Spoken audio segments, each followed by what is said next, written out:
This conference will now be recorded.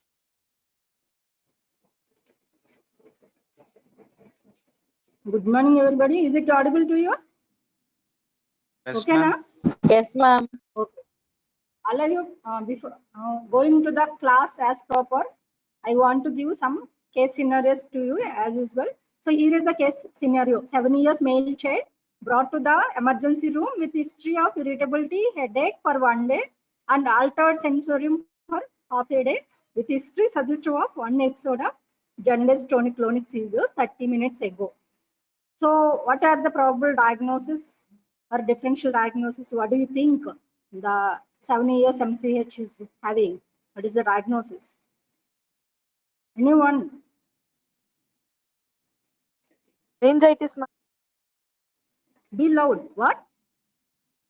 Meningitis, ma'am. Meningitis. I not mentioned anywhere history of fever. There is no history of fever.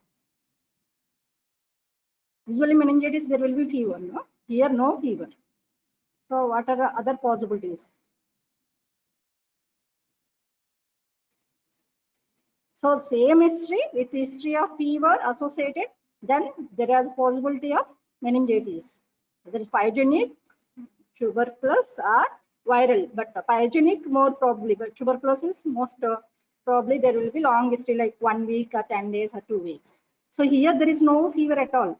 So what could be the other possibilities?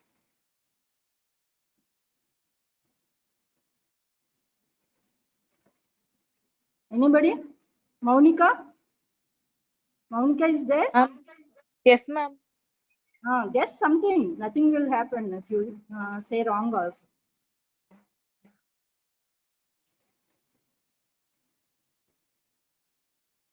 Probable diagnosis of this incident. Actually, here you are in the emergency room. You can't think like this. You have to treat. No, otherwise, what investigations are what basic emergency investigation or some something, some data you want, you can ask me. Vitals, anything you want to ask?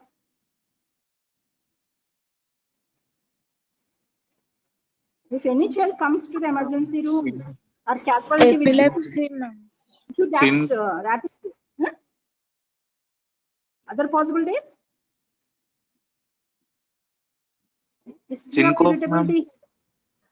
Syncope. Syncope usually they will have vasovagal syncope means sudden.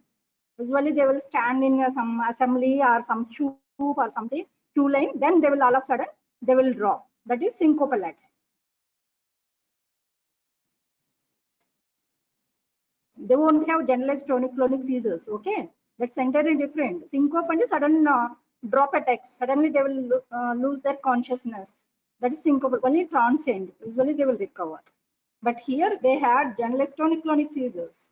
Seizures, clear-cut seizures. CT scan we will do. Below. Maybe? CT scan. CT scan. There is no history of trauma.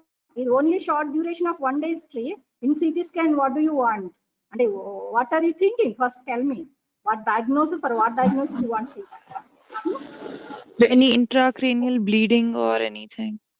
There is no intracranial bleeding. CT was done, plain CT. This suggests some cerebral edema. That's all.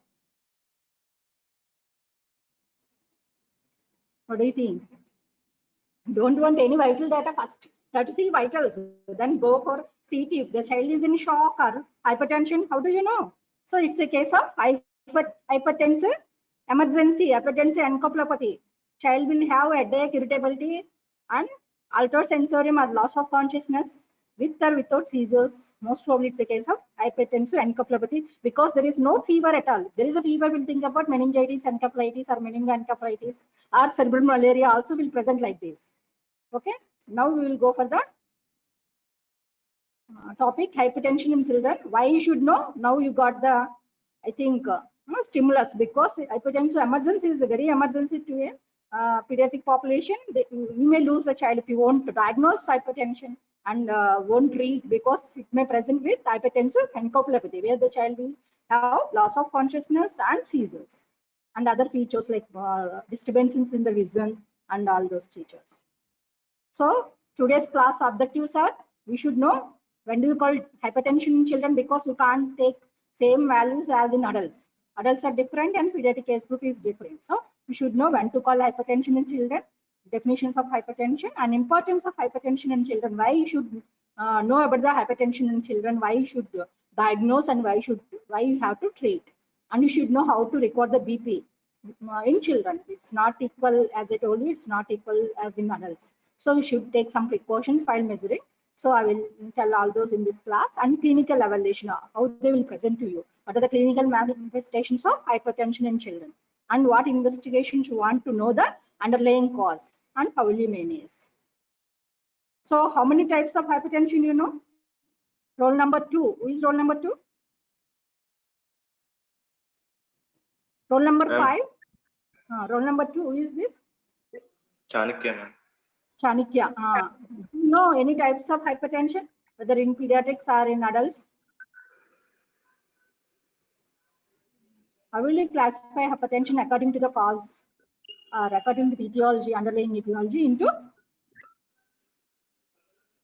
hypertension? I think it Primary and secondary. Primary or secondary. Primary otherwise called as essential hypertension. Essential hypertension, secondary hypertension. In pediatrics, secondary hypertension is more common than primary or essential hypertension. Essential hypertension and primary hypertension is more common in adults. Okay, that's the main thing you have to remember. So coming to the prevalence, according to the recent textbook of OPG, that is 9th edition, approximately 3 to 4% of children and adolescents have hypertension. You take the population, 3 to 4% of children and adolescents have hypertension, and 10% have elevated blood pressures. Previously, they used to call pre-hypertension. So that word is deleted now. There is no pre-hypertension, elevated blood pressures and hypertension. That's all. Okay. This according to 2017 guidelines. All of you, you have to follow the recent guidelines only. Whatever may be, if it came to your textbook, means you have to read that recent guidelines only, not the previous one. So only here hypertension and elevated blood pressures are there according to the 2017 guidelines. So 10% of the population will have elevated blood pressure, pediatric population, and 3 to 4% of children and adolescents have hypertension if you screen for them. Now coming to the definition, this definition, as I told you, according to the 2017 guidelines by the American Academy of Pediatrics. Hypertension is defined as average systolic blood pressure and R. Systolic blood pressure only, or systolic blood pressure with diastolic blood pressure, that is 95th percentile for the age, sex, and height on 3 different occasions. Not on a single time, you should not label as hypertension. So if systolic blood pressure or diastolic blood pressure are both are about 95th percentile for that age, sex, and height on 3 different occasions, we call as hypertension. These definitions have to remember.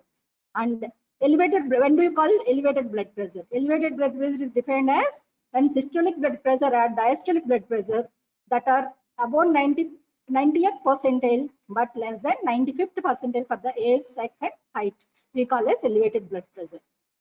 So you have to remember one more, the hypertension is again divided into stage 1 hypertension and stage 2 hypertension. When we look at stage 1 hypertension means if the blood pressure is between 95th percentile and 95th plus 12 mmHg are classified as stage 1 hypertension. If the blood pressure is above the 95th plus 12 mmHg, we call as stage 2 hypertension. Okay. Now we got only 3 words we have to remember. Elevated blood pressure, hypertension. Hypertension is again divided into stage 1 hypertension and stage 2. So if it is between 90th to 95th is elevated blood pressure. Above 95th percentile is hypertension. If it is between 95th percentile and 95th plus 12 mmHg, we call as stage 1. If it is above 95th plus 12 mmHg, we call as stage 2. How you know 95th percentile are all those? Depending upon the charts available for the separately for the boys and girls. You can see here. We will show you how to look. So this is the tabular form of recent or updated definitions of BP categories depending upon 2017 guidelines by the American Academy of Pediatrics. In this, they divided into 2 categories. Between 1 to 13 years, 1 category. Above 13 years is almost equivalent to adults definitions. So for children aged 1 to 13 years, normal BP is less than 90th percentile for that age, on sex and height. Elevated blood pressure is more than or equal to 90th percentile, but it should be less than 95th percentile for the age and sex and height, or 120 by 80 mmHg, whichever is lower. You have to take a elevated blood pressure recording. And stage 1 hypertension is more than or equal to 95th percentile and should be less than 95th percentile plus 12 mmHg, or 130 by 80 to 139 by 89 mmHg, whichever is lower. So these values you can remember. Otherwise, you can remember the percentiles. Is very easier. And stage 2 is above or equal to 95th plus 12 mmHg, called as stage 2 hypertension. So for children above 13 years, is normal BP is less than 120 by less than 80 mmHg, and elevated blood pressure is between 120 by 80 mmHg to 129 by 80 mmHg, and stage 1 hypertension is 130 by 80 to 139 by 89 mmHg, and stage 2 hypertension is more than or equal to 140 by 90 mmHg. These are the values for above or equal to 13 years of age. This is recent one, 2017, published in the Pediatrics, American Academy of Pediatrics, and this is also there in your 9th edition of OP Guide. So here, these are the points you have to remember. So these are the 2017 American Academy of Pediatrics updated definition for pediatric blood pressure categories, and there are 2 age groups, 1 to 13 years and more than or equal to 13 years, and normal BP, elevated BP, stage 1 and stage 2 hypertension. 95th percentile plus 12 mmHg is the one you have to remember. It is above 95th and less than 95th percentile plus 12 mmHg is stage 1. More than 95th percentile plus 12 mmHg is stage 2 hypertension. So these charts looks like this. BP chart for boy. This is a boy's chart. These are the percentiles. So the BP is between 50th percentile and between 50th and the 90th percentile, it's a normal. If it is about 90th percentile and less than 95th is the elevated blood pressure. There is no pre-hypertension. And about 95th percentile, but less than 95th plus 12 mmHg, then it's the stage 1. About 95th plus 12 mmHg is stage 2 hypertension. Whether it is systolic BP or diastolic or both. These are the diastolic BP charts. So here is the 50th percentile, 90th, 95th, 99, like that it will be there. Age group x-axis will be having age in years, and y-axis will be having the blood pressure readings. So you can remember, like we can have BP charts for the boys and girls, and after seeing the percentile charts, you can tell whether the BP is normal, hypotension, or hypotension less than 50th percentile, it's a hypotension. And there is some entity, sometimes the children or even adults and adolescents also will have white coat hypertension. So what is that? Elevated BP at clinical setting, but normal BP at home or on 24 hours ambulatory BP monitoring apparatus. It is normal on 24 hours ambulatory BP monitoring or at home, and only elevated whenever any doctor sees or whenever the child or the person in the nursing home or clinic, then it is called as white coat hypertension. But these kids also should not neglect them. Sometimes they may have BP in elevated BP range, and there may be risk factors for hypertension or cardiovascular disease. So we have to follow up them. The yearly ambulatory BP monitoring is helpful for these children. Coming to the what is the importance, why you should learn about hypertension in children? Because hypertension is the most important risk factor for coronary artery disease, and it can cause stroke, that is hemiplegia, and all those neurological symptoms, and chronic kidney disease. So these are the complications of undiagnosed hypertension in children. That's why you have to diagnose and you have to treat to prevent coronary artery disease and stroke and chronic kidney disease in children. And recently, especially nowadays, because of junk food eating and increased sedentary lifestyles, these children are more prone for hypertension. Then coming to who are the children to whom we have to take blood pressure recording. Is to all children or only some children only? So any child about 3 years of age coming to the medical checkup or medical setting with some complaint, at least once in a year we have to record the BP. I have to see that whether it's in a normal range or an abnormal range. And correct measurement requires not only recording, as I told you, BP recording in a child is very accurately have to record, because unnecessarily labeling somebody as hypertensive or normal as a normal child, or if you miss the diagnosis of hypertension is also not good. So we have to have appropriate size cup. So we should not like infant, child, and adult cups are commercial available. Those are not accurate. Depending on the child's arm length, we have to take appropriate size cup. Mid-arm circumference we have to take and we have to measure. Confirm BP recordings at least 3 times. Then only have to diagnose hypertension, unless the child is having more than 90 percentile, or child is symptomatic, like in the case scenario what I told.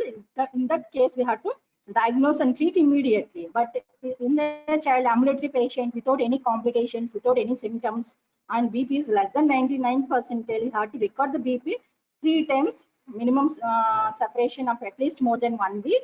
Then only 3 readings are above 95th percentile for that age and sex and height, then you have to label them. The child is having hypertension. So easy. Comment on this diagram or photo. Anybody? Roll number 50. Who is roll number 50? Yes, ma'am. Who is this name I want? Roll number 50. Yes, ma'am. Nikita, ma'am. Nikita. And just comment on this clinical photo or whatever you think is representing. Is it correct or something wrong in this photo? Is it correct? Just you can see the BP cups. Is it correct? Size of BP cups? Nikita. No, ma'am. What is your comment? Size of BP cups should be small in pediatric children, ma'am. It should cover at least 2/3 of the arm only, not more than that, not less than that. Okay. Here same size cup they tied to infant and also toddler and also to a adolescent and adult. So you can see here this in a cup covered almost 100%, 90 to 100% of the arm. So it gives falsely low readings. If the cup size is more, it gives low blood pressure readings. Here also more than 50%. Here this is exact for this child. Actually, this is less than 2/3. This is less than the adult size. So this is a correct size for this child. Like this will be there. So how to take appropriate cup size? Actually, like this we have to. We have to take the mid-arm circumference. I think all of you know how to record the blood mid-arm circumference for PM cases, protein energy malnutrition cases. Have to take your bony prominence acromion above and oblique process below, and midpoint between this will be the mid-arm circumference. So from this mid-arm circumference, 40% should be the width of the bladder. This is the bladder. This is not the dark color. Dark color is the cloth. So you should not bother about the cloth size. This is the bladder. If you palpate, you can feel in any BP apparatus. This bladder width should be 40% of the mid-arm circumference, and the bladder length should be 80% of the mid-arm circumference. Okay, you got it now? This is the bladder, light color one. Dark one is the cloth covering that bladder. So don't bother about the cloth. You have to see inside that cloth how much bladder width is there or how much bladder length is there. So 40% width and 80% of the length should be there. That is the ideal cup size for any person. So according to that, these are the sizes. For newborn, usually 10 centimeters will be the mid-arm circumference maximum. So 4 centimeter width and 8 centimeter, 40%, 80%. So if you remember, these values will be more than double will be the length. So infant 6 centimeters width and 12 is the length, and young child 9 centimeters and 18, and older child 12 centimeter. Adults will be 15 centimeters and 30 centimeters. So BP should be recorded in all 4 limbs, not only single limb. Ideally, if you want to record correctly and if you want to detect underlying causes, have to record all 4 limbs and at least 2 upper limbs and 1 lower limb. What are the conditions we can diagnose by simply properly recording the BP? Anybody? Any cardiovascular, cyanotic heart disease, congenital heart disease? Can you diagnose by BP recording? Or can you suspect? Confirmation by echo. Roll numbers 5. Who is roll number 5? Absent? 6. Roll number 6. Anybody? Ma'am, hypocalcemia. Coarctation of aorta. Hypoplastic left heart syndrome. Also, you can die. BP in the lower limb will be lower. Actually, BP in the lower limb will be higher than the upper limbs. So, and cuff should not be applied too tight also. Too tight gives low BP recording. Too loose gives high BP recording. So, large cuff size gives low BP recording, and tightly tied BP cuffs also gives to low BP. Too loose or small BP cuffs leads to falsely high BP recording. That you have to remember. And the BP should be taken in the same limb to compare the same position. You recorded in the supine position means you have to record again in supine position only. You recorded in sitting position means you have to record in the sitting position only. But you should take care that BP cuff should be at the child's heart level only. BP apparatus. That you have to see.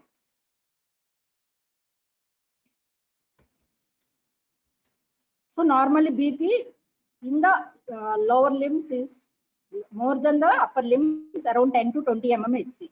But if the BP in the lower limb is less than the BP in the arms or upper limbs, or femoral pulses are weak or absent, you have to suspect coarctation of aorta. Anything in any condition, BP in the lower limbs is more than the range. Actually, difference should be between 10 to 20 mmHg. If the lower limb BP and upper limb BP difference is more than 20 mmHg, what do you call that sign? There is a sign. Pavan. What is that sign? If the lower limb BP, actually lower limb BP and upper limb BP difference should be 10 to 20 mmHg, and lower limb BP should be Postural more than hypotension. postural. Not Postural. postural position variation, sitting BP and standing BP. That's different. Here, upper limb BP and lower limb BP. Actually, lower limb BP is more, around 10 to 20 mm more than the upper limb BP. But it's more than 20 mmHg. We call as Hill sign. Where do you get that Hill sign? Aortic regurgitation. Good. Aortic regurgitation will get more difference between the lower limb BP and upper limb BP. That is called as Hill sign. Indicates usually aortic regurgitation. So, what are the things we have to take care whenever you're recording the blood pressure in a child? The child should be calm and free of anxiety. You should talk with them while you're recording. The child should not be crying, should not be anxious, and the child should have been sitting quietly for 5 minutes before recording. And the child should be sitting with back supported. Both feet and the feet should be on the floor if the child is in sitting position. And the right tubular fossa should be supported at the heart level. As I told you, when you are BP, you are recording the BP, and the hand should be at the heart level only. So these are the precautions you have to take whenever you're taking the BP in sitting position. The child is in lying down position, okay. But what is postural hypotension means? If you record the BP in sitting position or supine position, and again you will, after 5 minutes of standing, you will record the BP in standing position. If there is a more drop in the standing position, that is indicates postural, more than 10 mmHg difference, that indicates postural hypotension. Earliest sign of case of dengue shock syndrome. Before child going into shock, you can diagnose if you record postural hypotension in a child with fever and rash. This is a register of dengue fever. So measurement of blood pressure recording, as I told you, every child more than 3 years coming for a medical checkup, we have to record BP at least once in a year. But in less than 3 years, what are the indications where you have to record? What are the conditions? There is a history of prematurity. There is a history of low birth weight. Every child less than 3 years also should be get blood pressure measured. And congenital heart disease, if there is a repaired or unrepaired congenital heart disease is there, you have to record blood pressure every time when the child comes to you. And recurrent urinary tract infections, history suggests of recurrent urinary tract infections like fever, burning micturition, and the cultured positive urinary sepsis or urinary tract infection is there. We have to record the blood pressure regularly because these children are more prone for chronic renal failure and actually kidney scarring, which can lead to chronic renal failure. So you have to record the blood pressure. And hematuria is there, proteinuria is there. then most probably it may be a case of post-streptic glomerulonephritis or maybe other SLE and other conditions which can lead to renal damage. Known renal disease are urological malformations. Already child is having some underlying kidney disorder like polycystic kidney disease or some contracted kidneys and all those things, and urological manifestation. These children are also more prone for hypertension and chronic renal failure. So you have to record blood pressure regularly to diagnose early and treat. And family history of congenital renal disease or congenital kidney malformations. You have to record the BP even though child age is less than 3 years. And the solid organ transplant recipients and malignancy at bone marrow transplants, treatment with drugs known to raise BP like cyclosporine and other drugs, other steroids, child is on steroids. We have to record the BP every time whenever child comes to you. And the other systemic illnesses associated with hypertension are neurofibromatosis, tuberous sclerosis. They may develop hypertension at any time, so you have to record BP regularly. Evidence of elevated intracranial pressure is there.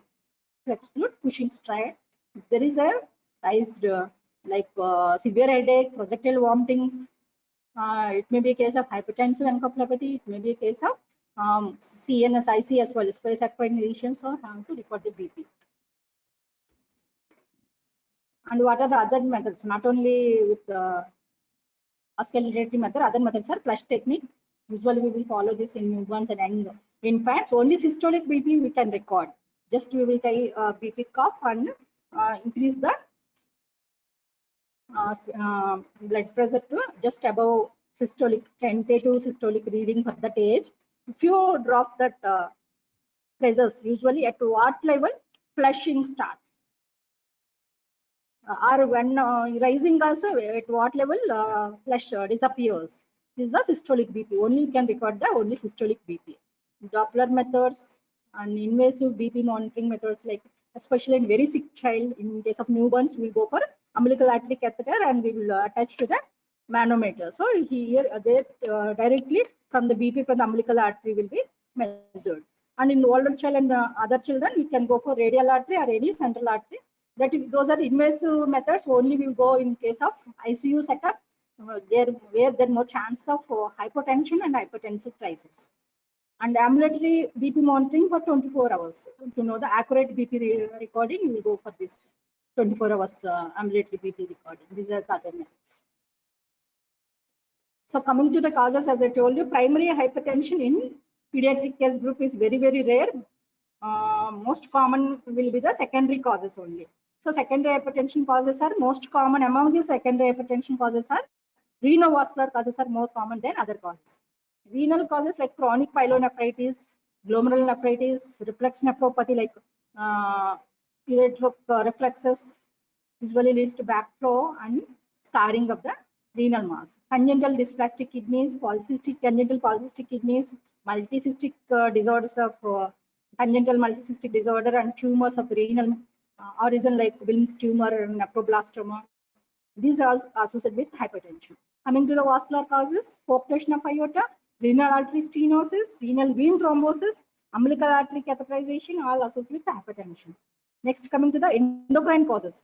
These are very rare in pediatric case group, but you have to think after excluding the renal and vascular causes. Hyperthyroidism, hyperparathyroidism, Cushing syndrome, congenital adrenal hyperplasia, pheochromocytoma, and hyperaldosteronism. These are associated with hypertension. And Takayasu's arthritis, otherwise called as pulseless disease, vasculitis. There usually if you palpate for pulse, there won't be any pulse. You can't palpate any pulse. That is why it's called as pulseless disease, or feeble pulse will be there compared to the opposite limb or lower limbs. Like one limb may be affected. If you record the BP in that limb, BP will be very high. More common in adolescents and adults, females more common than males. And intracranial space occurring lesions, hypercalcemia and porphyria is also associated with hypertension. These are the causes for secondary hypertension, which is common in pediatric cases. But other causes like very transient hypertension will be there. These are also commonly we will see in case of post-streptococcal glomerulonephritis. Transient only, they won't have hypertension for lifelong. And hemolytic uremic syndrome, Emax Conlin purpura, pyelonephritis, urinary tract infection, simple urinary tract infection also will have hypertension. But if you treat the urinary tract infection, this blood pressure also will be in control. Hypervolemic condition, by accidentally somebody given more fluids, And the drugs which associated with hypertension, if you stop using those drugs gradually, BP also comes to normal, like steroids in case of nephrotic syndrome and other immunomodulating situations, and cyclosporine, lead, mercury, and lithium. These drugs will usually associate with hypertension. Increased intracranial pressures like space lesions like tuberculoma or brain abscess or some intracranial brain tumors also usually associated with hypertension. But so once you treat that cause, usually BP comes to the norm. And Guillain-Barré syndrome. These are the causes for transient hypertension in children. Coming to the primary hypertension, because actually it is rare, but nowadays because of increasing incidence of obesity, there is more chances of primary hypertension also in especially adolescent children. And insulin resistance, because of obesity there will be metabolic syndrome and insulin resistance, and sympathetic overactivity, vascular smooth muscle overactivity, genetic alteration, calcium and sodium metabolism.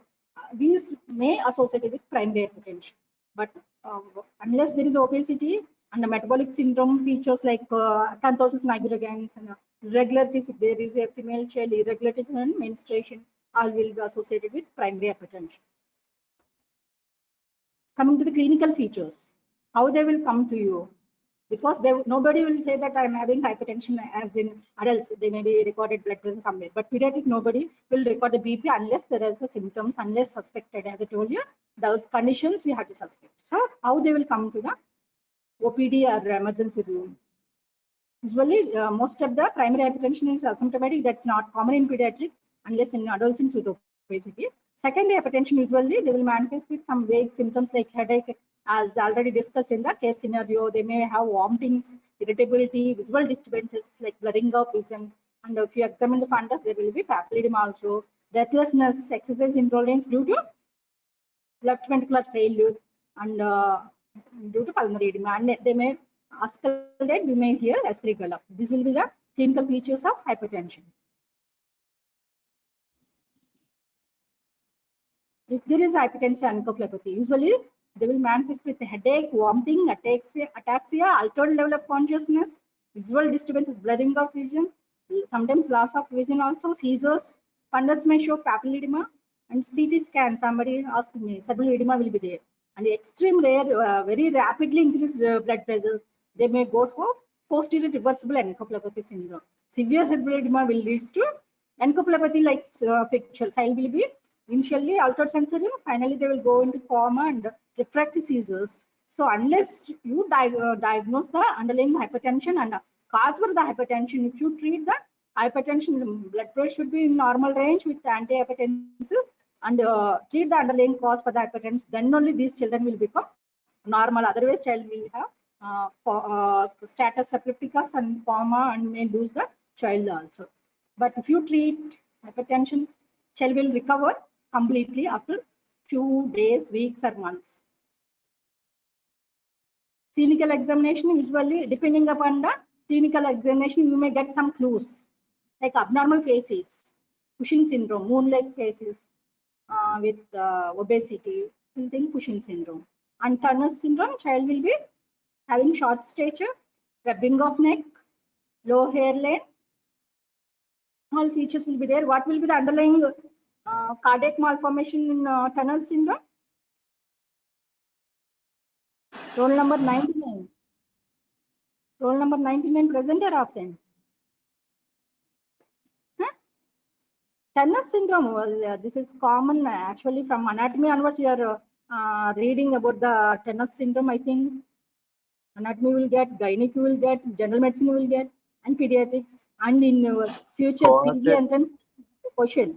Transcription of aorta. Transaction. Coarctation of aorta. Actually, coarctation of aorta is more common. More common to that is the bicuspid aortic valves. Unstenosed bicuspid aortic is the most common cardiac malformation in Turner syndrome, but it won't manifest. It's asymptomatic. Symptomatic is coarctation of aorta. If there is MCQs, you have to depend upon the question frame. We have to answer. More common is the bicuspid malformation is the bicuspid aortic valves. Usually, aortic valves are tricuspid. But in Turner syndrome, bicuspid aortic wall, that can lead to dilatation of aortic wall. Okay, but common manifestation associated with this is the coarctation of aorta. What is the phenotypic similar syndrome like Turner's? One more syndrome will be there associated with cardiac malformations. What is that syndrome? Turner syndrome is a genetic problem, no? What is the karyotyping of Turner syndrome? 45X. 45X0. Like this syndrome, you can same phenotypic features, short stature, webbing of neck, will be observed in other one syndrome in male children also. What is that syndrome? Noonan syndrome. Phenotypically looks like Turner's. Noonan syndrome. Noonan syndrome, but karyotyping there will be normal. There is no genetic abnormality. That's the autosomally dominant inherited problem. Can be observed in female children also, male children also. Noonan syndrome. What is the malformation there? Cardiac malformation. Noonan. Atrial septal defect. Atrial septal defect. Dankana common. The more common than Pulmonary ASD. stenosis. Pulmonary stenosis. Okay, good. What is Williams syndrome? Williams syndrome. Only for entrance bit only these are. But the Cushing syndrome and Turner syndrome you have to read. Williams syndrome usually supravalvular aortic stenosis will be there. It's commonly associated with hypercalcemia also. These children will have facial features like elfin faces. Elfin faces. Elfin. You know how they look? I think most of you seen that movie Avatar. That they look faces like that. Prominent forehead with upturned nostrils with wide spaced eyes. Elfin, not elephant. Elephant faces. They look like Avatar movie people. That's elephant faces. We have to suspect Williams syndrome. They will have supravalvular aortic stenosis and hypertension. Abnormal growth. There is a weight and height reduction. They're not on par with other peer groups in height and weight, both retarded, wasted and stranded. Usually, chronic renal failure. Anemia is there due to defective erythropoietin production in case of chronic renal failure, and rickets due to hydroxylation defect of vitamin D. So these children with chronic renal failure will have manifestations of rickets, and also there will be severe anemia. Refractory to iron supplemented because erythropoietin is not there. You have to supplement with erythropoietin. And genital abnormalities. In general examination, if there is a clitoromegaly and hermaphroditism, pseudohermaphroditism, you have to think about congenital adrenal hyperplasia. And cutaneous markers like rash, very smaller rash, other rash, we have to palpable purpuric rash. Palpable purpuric rash will be observed in venous pollen purpura, and malar rash, butterfly rash will observe in systemic lupus erythematosus. So these are the clues to diagnose if there is hypertension is there. These are the features are there in general examination. I have to think that this could be the cause, because we can't order battery of investigation to each and every child. So you have to examine, you have to take proper history, you have to examine carefully in the general examination, then only you have to order the investigation depending upon the prior differential diagnosis. Priority wise, you have to go. Pulse abnormality, if you palpate all pulses, that's why pulse we will mention, all peripheral pulses are felt equally. So if there is low volume pulses, not palpable pulses in one limb, you have to think about Takayasu arteritis. They will have severe headache. And if you record the BP will be in very high, like 180, 200, like systolic BPs, even diastolic also will be in the same range, above 100 will be there, especially more common in girls, females. And coarctation of aorta, there will be a delay, feeble pulses or absent pulses or delay in the radiofemoral delay will be there. Renal mass, if you palpate per abdomen, our mother or father complains that while giving bath, they are able to palpate some mass per abdomen. Then we have to think about polycystic kidney disease or hydronephrosis or Wilms tumor. Abdominal bruit, if you auscultate over the abdomen, especially just side umbilically, that side to the umbilicus, right side or left side. If you are able to hear bruit over the right side, means right renal artery stenosis. On the left side of the umbilicus means left renal artery stenosis. And even in case of Takayasu arteritis also, it can hear bruits over the abdomen. And fundus examination and neurological examination usually gives some intracranial pathology, especially space occupying lesions. Coming to the laboratory examination. So if there is a history suggestive of skin infection and child is having edema, then we will think about PSGN and we will go for the urine analysis for microscopy, and there will be hematuria and RBC gas will be there and mild proteinuria. But massive proteinuria with hematuria, we will think about especially significant lesions of nephrotic syndrome in case of SLE, and culture, urine for culture and sensitivity usually indicates pyelonephritis or urinary tract infections recurrent or, and hemoglobin percentage, as I told you, anemia will be associated with chronic renal failure, and electrolyte abnormalities like hyperkalemia, renal failure, and blood urea nitrogen creatinine for chronic renal failure, and renal ultrasound and Doppler study. Do you think there is some related to renal masses or maybe due to malformations of the urogenital system? Then we will go for renal ultrasound and Doppler studies. Renal artery stenosis, we will go for the Doppler studies. CT scan and MRI, if you think intracranial space occupying lesions, or if you think it's a case of PRES, that is, as I told you, posterior reversible encephalopathy syndrome, then to know the cerebral edema and underlying cause will go. Not as a routine for all hypertension children, we won't go for CT scan and MRI. Radionuclide scan also, if you suspect some masses or tumors producing renin and angiotensin or aldosterone, then only we go for the radionuclide scan. And 17 hydroxy progesterone for congenital adrenal hyperplasia, and thyroid, as I told you, free thyroid levels, total and free thyroid levels, hyperthyroidism and hyperthyroidism, and plasma renin activity levels, and lipid profiles and fasting blood sugars in case of suspected metabolic syndrome, obesity and insulin resistance. If you're suspecting, then we will go for the lipid profile and fasting blood sugars.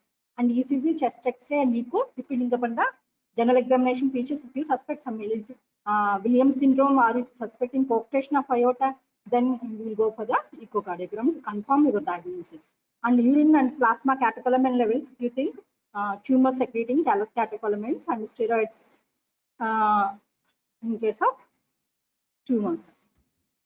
And coming to the laboratory evaluation, depending upon the first you have to document the hypertension. If the child is more than 99th percentile in emergency, you have to treat emergency hypertension. But if the child is normal, less than 99th percentile, is not symptomatic, then document the hypertension 3 occasions. Then wait between the upper and lower limb blood pressure difference is there or not. You have to look for first. That's why all cases you have to take blood pressure in 4 limbs or at least 3 limbs. If there gradient is more than 10 to 20 mmHg, then we have to think about coarctation of aorta. There is no gradient between the upper limb and lower limbs, then we will go for the urine analysis. Urine analysis abnormalities like RBC, proteins, or urine cast, or WBC, infection. Then we have to, depending upon that, whether predominantly white blood cells, we will think about reflection of nephritis, recurrent urinary tract infections, and renal anomalies, which ectopic kidneys and all those things. Is it audible to you?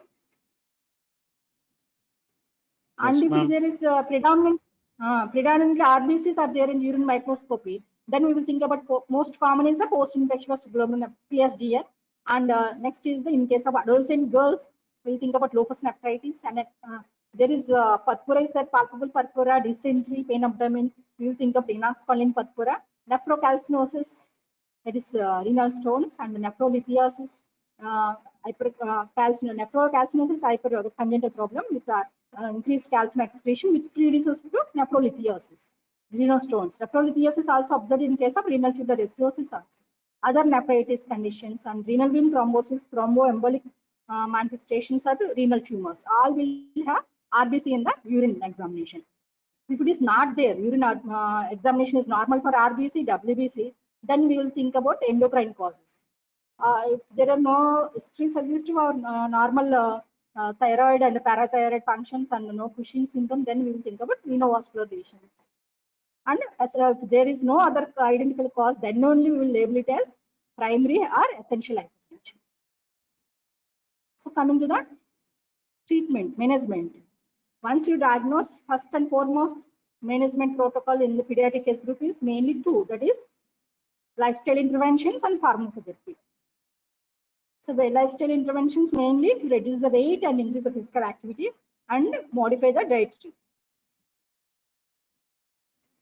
Weight reduction. So overweight children especially, we have to tell the parents and we have to counsel the parents and child also. So if you reduce the weight, obviously it reduces the blood pressures and decreases other cardiovascular risk factors like dyslipidemias, coronary artery disease, and insulin resistance. So current physical activity recommendations for children includes 30 to 60 minutes physical activity per day, or at least 3 to 5 days per week for more or of moderate intensity aerobic exercises. So at least 30 to 60 minutes per day they have to do for 5 days a week. And limitation of sedentary activities should be less than 2 hours, but it's impossible nowadays. So, but we try to increase the physical activity and decrease the sedentary activity to less than 2 hours. So coming to the diet, avoid sugary food, salty foods and drinks and saturated fats and all those things. Junk food especially, we have to tell them to avoid, and eat fresh fruits and vegetables and lean meat and whole grains. And ideally 50 by 50 plate policy we can advise to the children, and along with them other family members also take the same diet, otherwise they won't follow. And develop health promoting rewarding system and set achievable goals. We should not drastically decrease the weight, so we have to set some achievable goals and gradually reduce the weight of the child. So this is the 50 by 50 plate method, as all of you know. So we have to divide the plate into 4 quadrants. One quadrant, that means 1/4 of the plate should be of protein rich foods, and 1/4 should have fresh vegetables, and 1/4 should have fresh fruits, and 1/4 should contain grains and starchy vegetables, carbohydrates, and grains. So like that, we have to tell the parents to give these food items. So there should be always fresh fruits and vegetables in the daily diet. Children with hypertension may benefit from, this is the DASH called as dietary approach to stop hypertension. DASH approach. Diet which incorporates increased intake of fresh fruits and vegetables and increased fiber, non-fat, dairy, and whole grains is called as DASH. Reduction in sugar and salt consumption by avoiding the junk food. So recommendations of salt per day is 1.2 grams per day of sodium for children of 4 to 8 years, and 1.5 grams per day of sodium for all the children. This is the ideal salt intake to reduce the blood pressure rising, hypertension. So complete history and physical examination are very important to diagnose hypertension.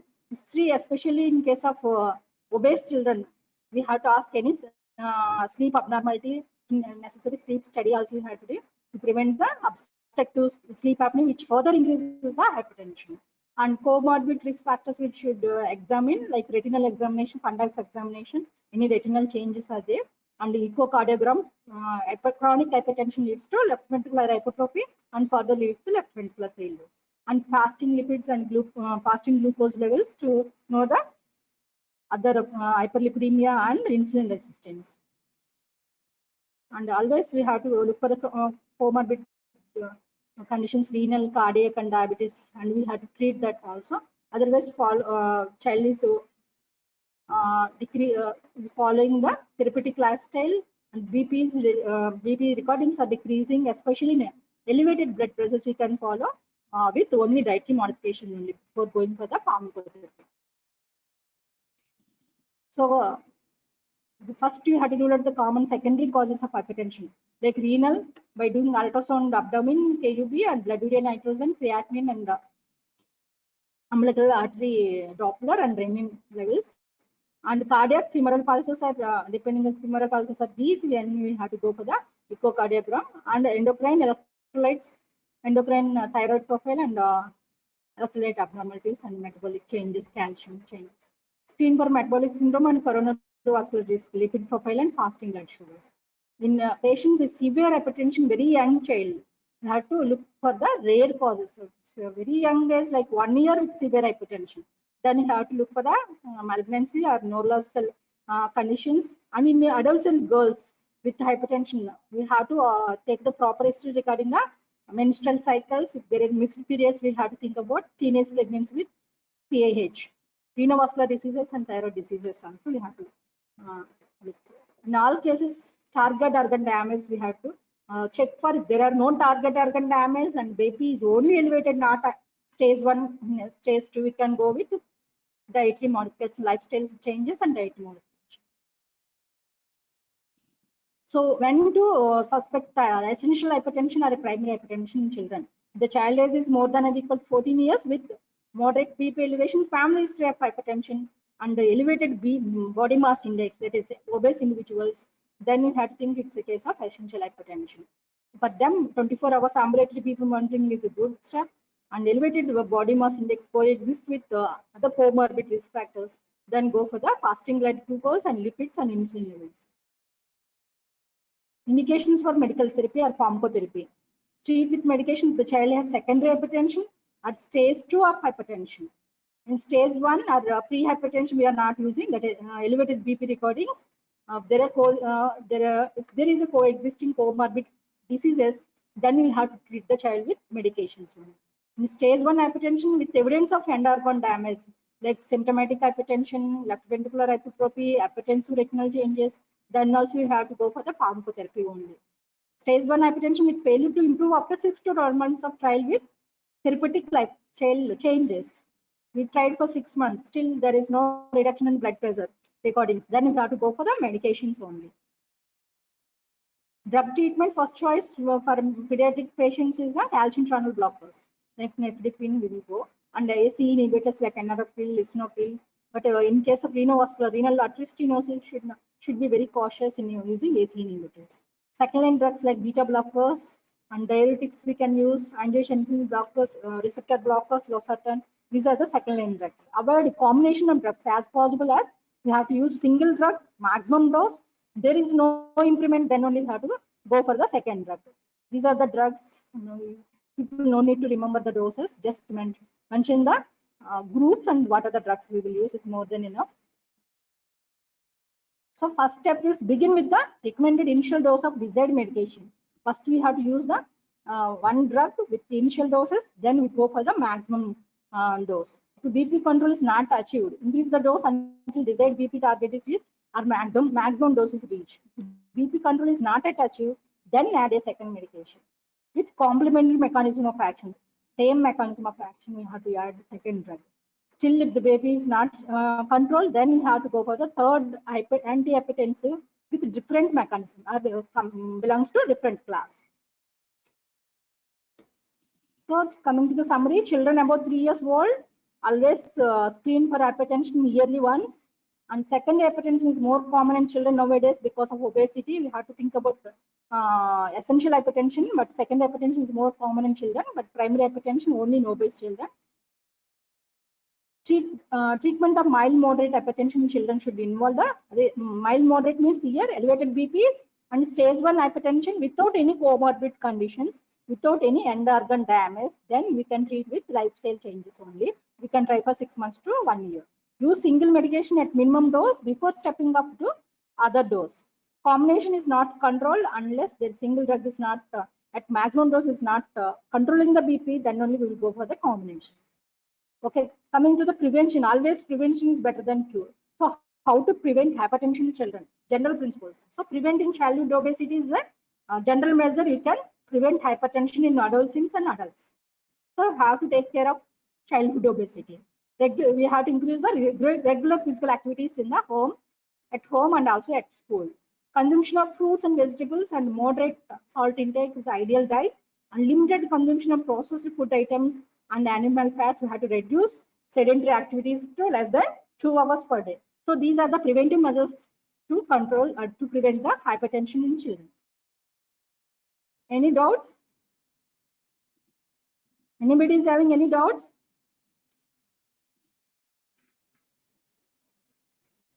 Pavan, వినిపిస్తుందా?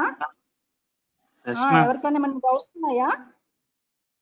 So mainly you should know what are the causes of secondary hypertension because it's a common condition in pediatric age group, and what are the causes for primary hypertension in children.